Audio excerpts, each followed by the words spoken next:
Time कौन आ गया? मिट्ठू बेटा। जी दादी। देखो तो कौन इतना घंटे बजा रहा है। ठीक है दादी। खोलो जल्दी गेट। प्रणाम बुआ। माँ ये गेट खोलने में इतना टाइम लगता है। एक तो मेरा दिमाग खराब है, मुझे नहीं रहना उस घर में। बेटा क्या हुआ? ना तू चूड़ी पहनी है, ना मंगलसूत्र, और सिंदूर भी नहीं लगाई है। इस हालत में इतना सामान लेके अकेले कहीं तू ससुराल से भागी तो नहीं है ना? माँ कम से कम अपनी बेटी को पानी तो पिलाओ। सवाल पे सवाल पूछी जा रही है, कितनी गर्मी है बाहर।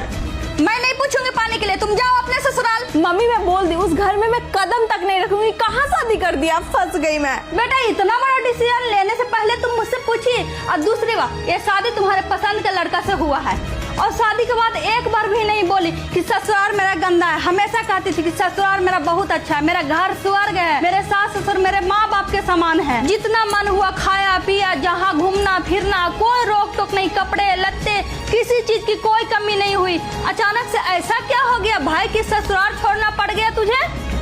अब मुँह उठा के चली आई। मैं कब बोली कि वहाँ मुझे किसी चीज की कमी है? आज भी मेरे सास ससुर मेरे माँ बाप के समान है। मुझे दिक्कत है तो सिर्फ मेरे पति से। क्या दिक्कत हो गया तेरे पति से? ना मेरी कोई बात सुनता है, जो मैं कहती हूँ वो भी नहीं करता, बस अपनी मनमानी करता है। क्यों सुनेंगे तुम्हारे दामाद जी बात है? दामाद जी कोई डमरू नहीं है कि तुम जैसे बजाओगे वैसे वो बजेंगे। मर्द जात हैं, उनकी भी अपनी एक जिंदगी है। अरे मर्दों की जिंदगी थोड़ी अलग होती है बेटा। तो क्या मैं उसकी कठपुतली हूँ? बेटी औरत को थोड़ा समझौता करना पड़ता है अपना घर बसाने के लिए। मैं समझौता क्यों करूं? मैं उसके घर गई, उसको ये भी नहीं होता कि वो मुझे टाइम दे। मैं उस घर की नौकर नहीं हूँ जो नौकरी भी करूं और पेट लेकर घर आके काम भी करूं। बेटी मैं तुम्हारी माँ हूँ, इतना झूठ मत बोलो। कौन सा काम करती हो घर में? अरे सुबह तुम 7 बजे ऑफिस के लिए निकलती हो, शाम में 7 बजे घर में आती हो। तुम्हारी बेचारी सास बूढ़ी है जो दिन भर लगी रहती है, पिसते रहती है, काम करते रहती है घर में। तुम्हारी माँ तुम्हारी आईना है। मुझे सब पता है मेरी बेटी कैसी है। सुनो सोनी, मैं उन माँ में से नहीं हूँ जो अपनी बेटी का घर बर्बाद कर देती हूँ। अगर तुम गलती में हो तो उल्टे पाँव ही तुमको भगा दूंगी मैं ससुराल। बैठने तो दूर, पानी भी मैं नहीं पूछूंगी। तुम्हारे लिए बेहतर यही होगा कि तुम अपना सामान उठाओ और जाओ ससुराल। माँ तो क्या ये मेरा घर नहीं है? नहीं, अब नहीं है तुम्हारा घर। बेटियां ब्याहे जाने के बाद ससुराल में ही अच्छी लगती है, वही तुम्हारा घर है। संभाल अपने घर को।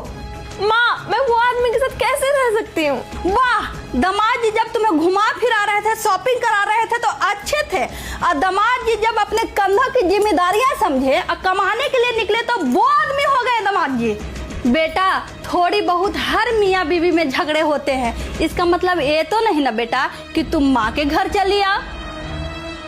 तो बेटी परेशान में कहाँ जाएगी माँ? मैं तुम्हारी जिंदगी का ठिकाना नहीं ले रखी हूँ, समाज को भी जवाब देना पड़ेगा। क्या बोलेंगे लोग कि ब्याही बेटी ससुराल से मायके बैठी हुई है? हर चीज का हल निकलता है बात से बेटा। ऐसा नहीं है कि थोड़ी बहुत मियाँ बीवी में अनबन हुआ मुंह उठाकर चली आ।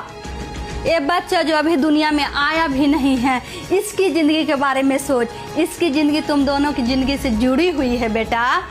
मैं जॉब करती हूँ, पढ़ी लिखी हूँ, आराम से बच्चा पाल लूंगी।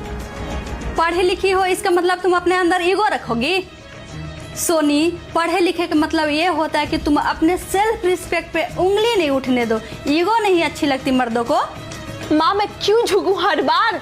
एक बात बता, ना तुझे मारे हैं दामाद जी, ना तुम्हारी रिस्पेक्ट कम की है, बस टाइम नहीं दे रहे हैं काम की वजह से। अगर मेरा बेटा भी नहीं होता ना सोनी, फिर भी मैं तुम्हें नहीं रखती, क्योंकि मैं वो माँ में से नहीं हूँ जो अपनी बेटी की गलतियों पे पर्दा डालूं। चल निकल मेरे घर से, चल निकल। मुझे अपनी बेटी का घर बसाना है, उजारना नहीं। मिट्ठू गेट लगा।